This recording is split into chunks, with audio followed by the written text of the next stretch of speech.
Hi guys, ഞാൻ അജിതയാണ്. Life and situation. പിന്നെ ഇന്നത്തെ ലൈവ് 12-നും 12:30-ക്കും ഒക്കെ ആയിട്ട് ഇടണമെന്നായിരുന്നു ഞാൻ വിചാരിച്ചിരുന്നത്. പക്ഷേ അതിന് സാധിക്കുമെന്ന് എനിക്ക് തോന്നുന്നില്ല. ഇവിടെ ഫുള്ളും ആഘോഷങ്ങളും കാര്യങ്ങളൊക്കെയാണ്.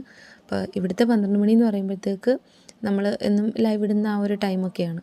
12 മണിക്കാണ് ഇവിടുത്തെ സെലിബ്രേഷനും കാര്യങ്ങളൊക്കെ തുടങ്ങുന്നത്. അപ്പോൾ കുട്ടികൾ അവരുടെ കയ്യിലാണ് ഇപ്പോൾ ഉള്ളത്. ഇവിടെ ഇപ്പോൾ 10:25 ആയിട്ടേ ഉള്ളൂ ഇപ്പോൾ ഇവിടെ സമയം. അപ്പോൾ അവർ നമ്മളെ നേരത്തെ വിടുകയാണെങ്കിൽ എന്നുണ്ടെങ്കിൽ തീർച്ചയായിട്ടും ഞാൻ 12 മണിക്കോ അല്ലെങ്കിൽ 12:30-ക്കോ വരുന്നതായിരിക്കും. അല്ല എന്നുണ്ടെങ്കിൽ 1 മണിയൊക്കെ ആവുമായിരിക്കും കേട്ടോ. പറ്റുന്നവർ മാത്രം ഇരിക്കുക, ആരോടും നിർബന്ധിക്കുന്നില്ല. ഇന്നത്തെ ഒരു ദിവസവും കൂടിയാണ്. എന്നാലും എല്ലാവർക്കും ഹാപ്പി ന്യൂ ഇയർ. എല്ലാവരും സന്തോഷമായിട്ടിരിക്കുക അടുത്തൊരു വർഷത്തെ വരവേൽക്കാൻ വേണ്ടിയിട്ട്. അപ്പം ഞാനും ഉണ്ട് നിങ്ങളോടൊപ്പം. ഇത്തിരി ലേറ്റ് ആകും കേട്ടോ. അപ്പോൾ ബായ്.